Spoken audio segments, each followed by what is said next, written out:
If you're watching this episode of MLPFIM with the fast forward option available, I personally found it useful during the Rainbow Dash spots when she was impersonating her friends. I originally turned off this episode because it got unbearably cringy, but skipping ahead, or rather enjoying most of what happened before that, well, I felt kinda conflicted about this episode. I went into this episode somewhat spoiled, knowing at long last Rainbow Dash would be joining the Wonderbolts, and here's the kicker. My hype for this event died over a year ago. Still, when Rainbow Dash received the news in front of Scootaloo and went into shock, I'll be damned if I didn't feel invested between Dash's reaction and Scoot's enthusiasm. I know this is entirely contradictory to want to see Spike grow, but I enjoyed watching this, for a lack of a better term, the Spike torture porn. There's literally no reason to laugh at this guy's suffering here, but I did.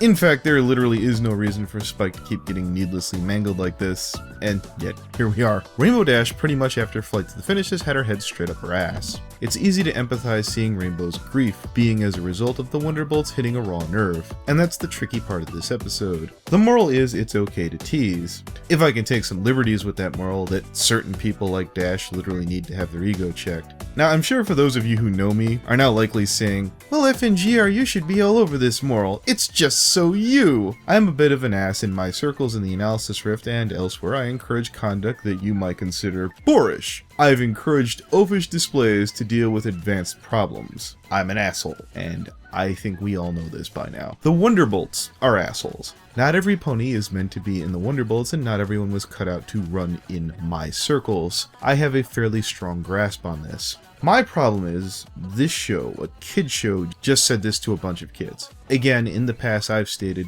I don't care about the moral for kids on the show, and this sort of thing is left to be a parent's job. This is a pretty advanced lesson. I think some adults and teenagers can grasp this one fairly well. There is a lot of room for abuse in this lesson. I literally say this with experience. A harsh, satirical tone can be a very useful learning tool. This tool, and this is something I have to keep reminding myself, is not a cure-all for everyone in every situation. I'm someone who uses this sort of tactic myself, and when things go south, they can go really south. Someone using these methods have to be prepared for friendship being chipped or even broken and potentially making a bad situation worse, and so on. And that's the real flaw with this episode. I do believe it's alright to tease, and be teased is essential to life. Those lessons aren't taught in this episode because you can't. There is no one-size-fits-all. The episode isn't complete because it doesn't show when teasing goes too far, or wrong for various numerous reasons. We have an advanced complex tool to a very young and naive audience. There is one other massive blunder. Rainbow Dash is a massive talent. The Wonderbolts aren't dialed into all of her stress, and cookie cut the situation. Sure enough, it goes wrong. Now,